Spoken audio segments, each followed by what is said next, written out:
Hello, scaredy cats. Welcome to Jump Scare, the show where I bring you into the frightening world of horror. I am your host, Cierra Caballero. And I have brought with me one of my favorite, don't tell the others, my favorite witches of the coven, Jacqui Davis. How was your flight? Well, a little bumpy. I heard you got a new broom. Yeah, it's nice. It's nice. It's green. I actually turned my broom in to get fixed, but I got some of these. Oh. I hear they get you home much faster. I did it in the front because you do it in the back, I wouldn't be in the show right now. So I'm gonna try out these bad boys later. I stole them from some girl named Dorothy. What a bitch. Anyway. She's the one that stole my broom. She broke it. She's the one that stole my broom. She broke it. She's the one that stole my broom.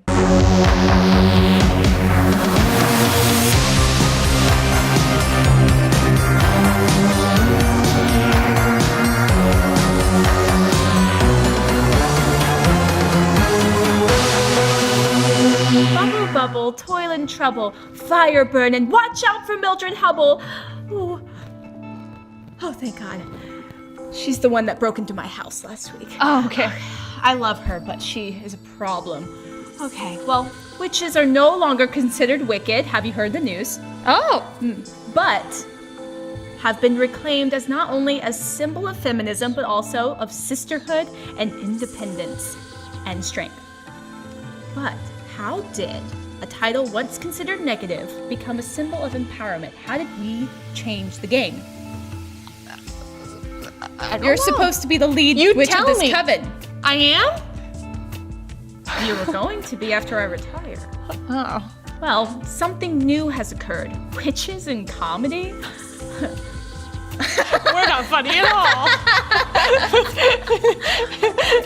You're pretty funny. Thank you. Because I made her funny. I gave her the funny bone curse. It's painful in the winter. Anyway, I Married a Witch in 1942 took on a historical perspective, but it turned it on its head. I Married a Witch follows a witch who is about to be burned at the stake in the 17th century and puts a curse on her accuser's family, dooming all of the men to marry the wrong woman. When she is freed from her ethereal prison after 250 years, she gives a love potion to her accuser's descendant, and things don't turn out the way she expected. Oh, really? Yes, she falls in love with him. Oh, classic. Housewife. Fun. Well, she was actually beautiful, unlike the haggard-like witches that we're used to. I mean, we're very used to it, aren't we? I Married a Witch premiered in the middle of the first wave of feminism, 20 years after women have been granted the right to vote. First wave also focused on property rights and political candidacy. I Married a Witch also happened during the Second World War, a time for when women had to step in for jobs while men were away fighting. Besides this early step into comedy, witches were still being portrayed as either evil or in a historical context. This continued with a vengeance all throughout the 70s and 80s. The 60s, however, introduced Bewitched in 1964 with the lovely witch Samantha. She was very lovely. Very much. I loved her. Soon the public had a beloved witch who could swirl magic with the twitch of her nose. I can't do it. Can you do it? I can't do it. But let's talk a little bit about first wave feminism and why a lot of witches were still kind of in the home, the housewife, not necessarily, or in a historical context, not necessarily yet the like coven, like powerful witches, like in The Craft and whatnot.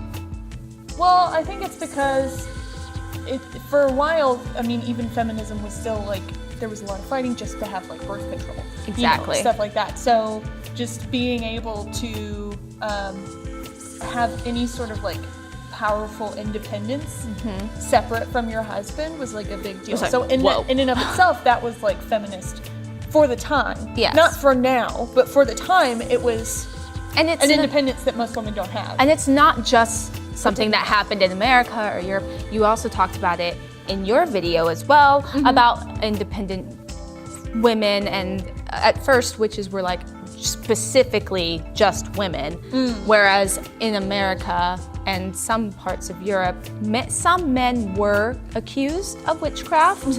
A lot of it because of social cleansing or because they were associated with women who were considered witches as well. But speaking of reproductive rights, it wasn't really until, the second wave, I think, was the one that focused mostly on reproductive rights. And that from, I think, around the 60s all the way up to the 80s, it was still like evil witch type film being burned at the stake. Yeah, of course. Barbara Steele playing all of them. And whatnot. So it wasn't really until the 80s and 90s, after the second wave of feminism, entering into the third, that the portrayal of witches began to shift. We had films such as The Worst Witch with Tim Curry, Hocus Pocus, The Craft, and even the entry of our favorite witch, Hermione Granger, in the Harry Potter series, which, even Worst Witch and Harry Potter had a school for witches to learn about magic, and it just, in so many people, the public became enamored by the world of witches. We wanted to learn. We dressed as them. We have clothing like Black Craft Cult and Dolls Kill, and they have whole sections, Hot Topic.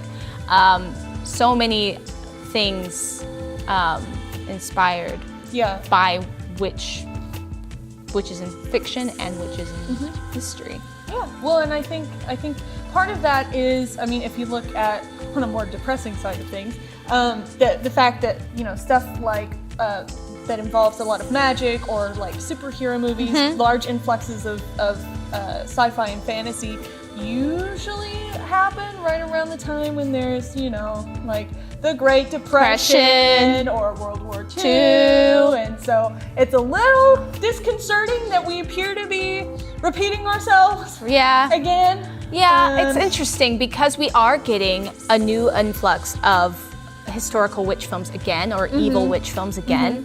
It's really interesting because in 2016 we had The Witch, or some people call it The Vitch because it's Vivi. But and then we now have the Suspiria remake.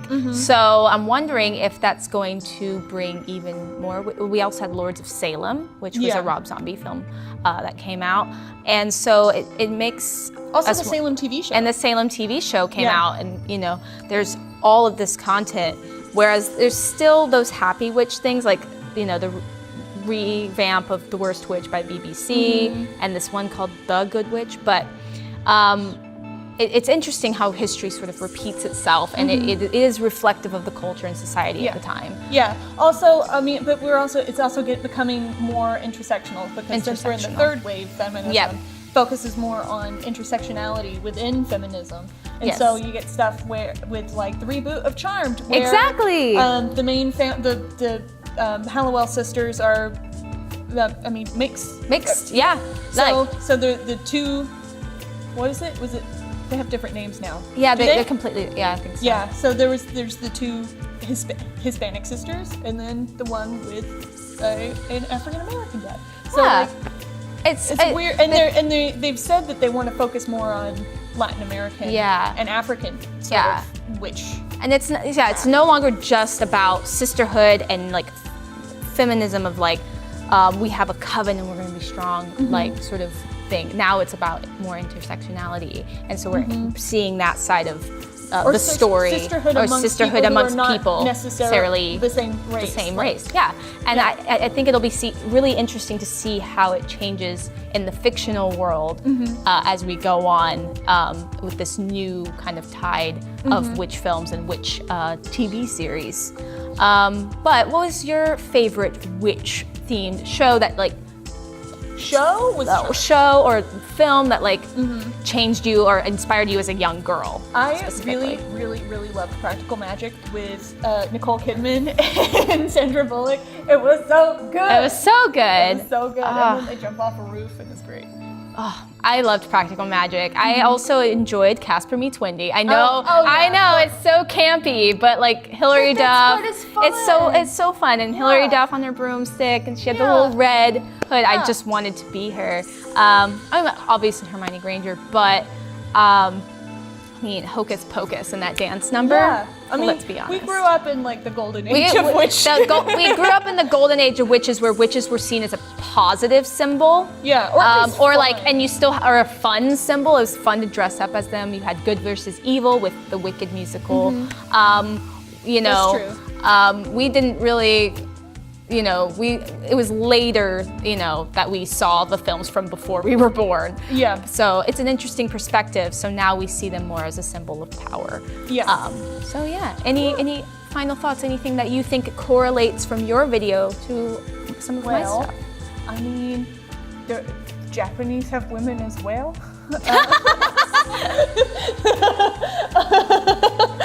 Great conclusion. Did you know women exist in Japan? Yeah, you should go watch out my 2 other videos over on Ohio. It's magical. Yeah. Yeah, but a lot of times magical films are used as a great distraction. It's not just film, but also magic tricks as well would help distract from those sad... Escapism. Escapism is a huge part. We can talk more about escapism in another video, but thank you so much, Jacqui. We have a coven meeting at 4? No, 3 a.m. Oh, yes, It is of course. 3 a.m. It's The witching hour. hour. We can't forget that. Yeah. But anyway, we're off to, you know, we can't tell you. Play with the devil, I guess. But naked. She was actually beautiful. The usual witch was always seen as haggard or old. Well, I mean, we all knew that, right?